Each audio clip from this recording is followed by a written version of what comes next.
여러분 안녕하세요. TSC 강사 장민영입니다. 저희 9월 달까지 같이 하면 저와 이 부분 공부를 해보면 좋겠습니다.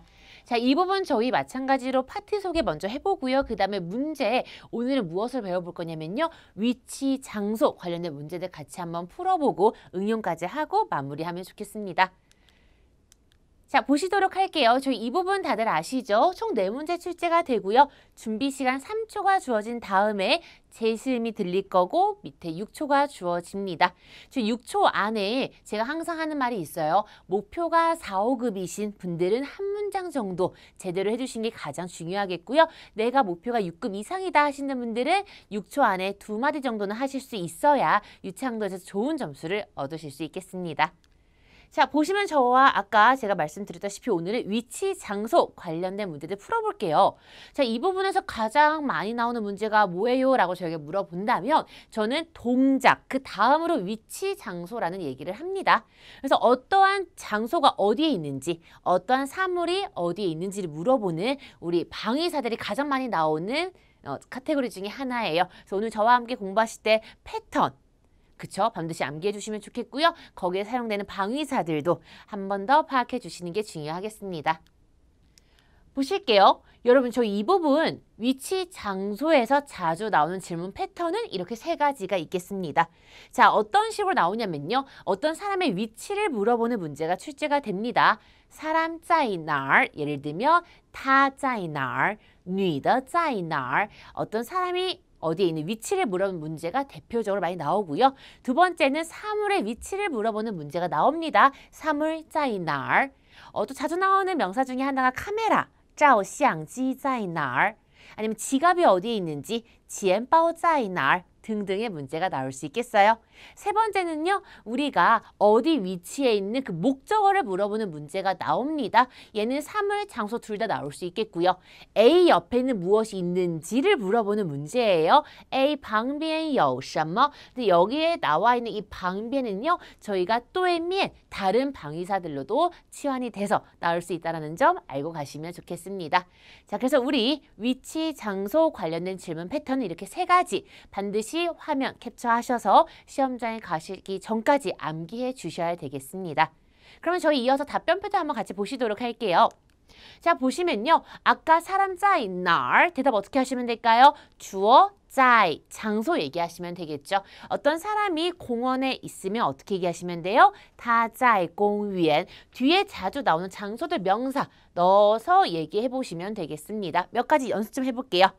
그는 교실에 있습니다. 어떻게 얘기하죠? 他在教室 그는 서점에 있습니다.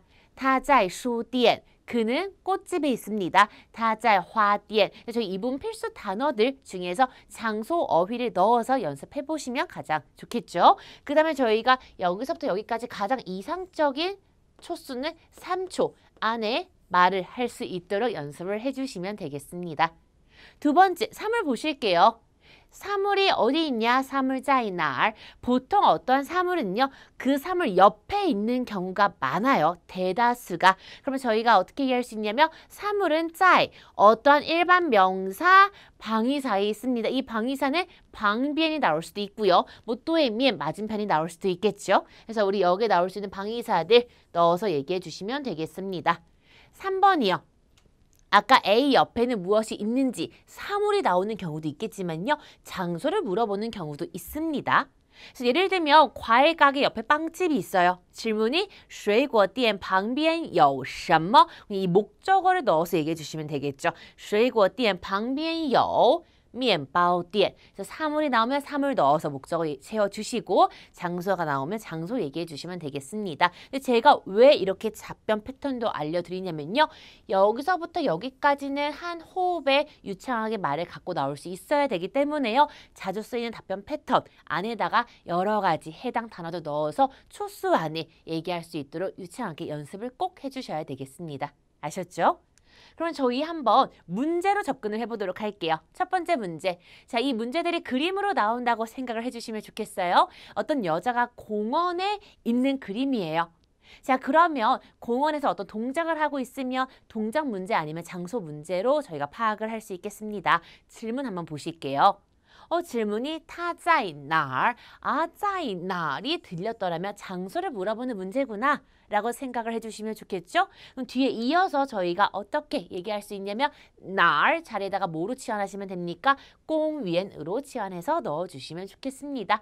아까 말했듯이 他在 공위엔까지 가장 이상적인 초수는 2에서 3초 내로 유창하게 나올 수 있도록 여러 가지 단어 넣어서 연습 꼭 부탁드릴게요. 자, 여자가 어디에 있어요? 근데 그게 공원이었어요. 他在哪에 대한 대답은 他在 公园이었습니다. 아셨죠? 자, 그러면 저희 이어서 두 번째 문제 보실게요. 자, 테이블 위에, 책상 위에 두 가지 사물이 놓여져 있는 그림입니다.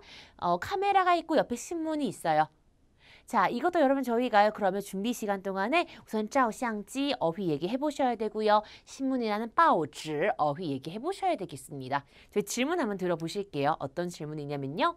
照相机在哪儿? 아, 照相机가 어디 있는지 위치 물어보고 있네요. 저희 사물의 위치는 照相机在 일반 명사 방위사에 쓰기로 했었어요. 근데 우리가 카메라는 신문 옆에 있는 거니까 답변 어떻게 하시면 좋을까요? 照相机在 报纸 방위사 자리에 旁边 넣어주시면 되겠습니다. 여기서 주의하실 발음이 하나 있어요.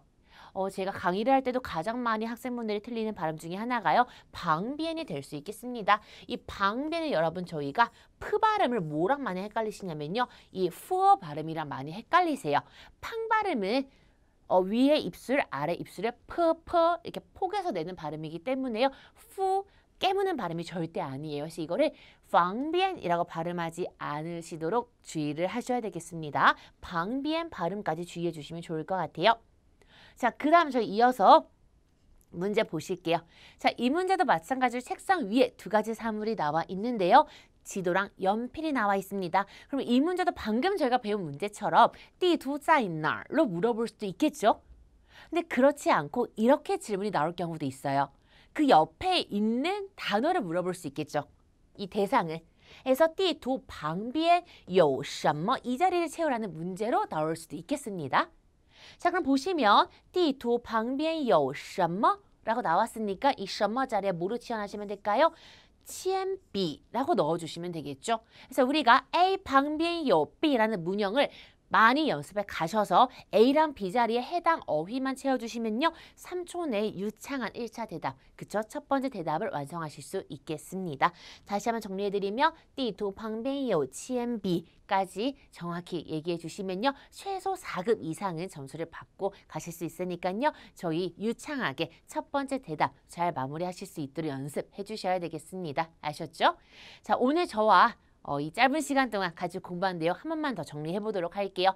자, 이 부분에서 동작 다음으로, 그쵸? 뭐 더 중요한 것도 많긴 하지만 제 생각에는 가장 빈도수가 높은 위치, 장소 문제도 정말 중요합니다. 위치, 장소 문제 공부하실 때요. 아까 제가 알려드린 질문 패턴 3가지 기억나시죠? 사람 在哪儿, 사물 在哪儿, 마지막은 A 旁边有什么? 이 틀을 여러분이 알고 가시면요. 우리 답변 패턴도 알려드렸으니까요. 그 패턴 안에다가 A, B 자리에 해당 명사들 많이 넣어서 연습해 주시며 시험장 갔을 때 유창하게 한마디 완성하실 수 있겠습니다. 아셨죠? 그럼 저희는 10월달 더 좋은 내용으로 찾아뵙도록 할게요. 수고 많으셨습니다. 再见.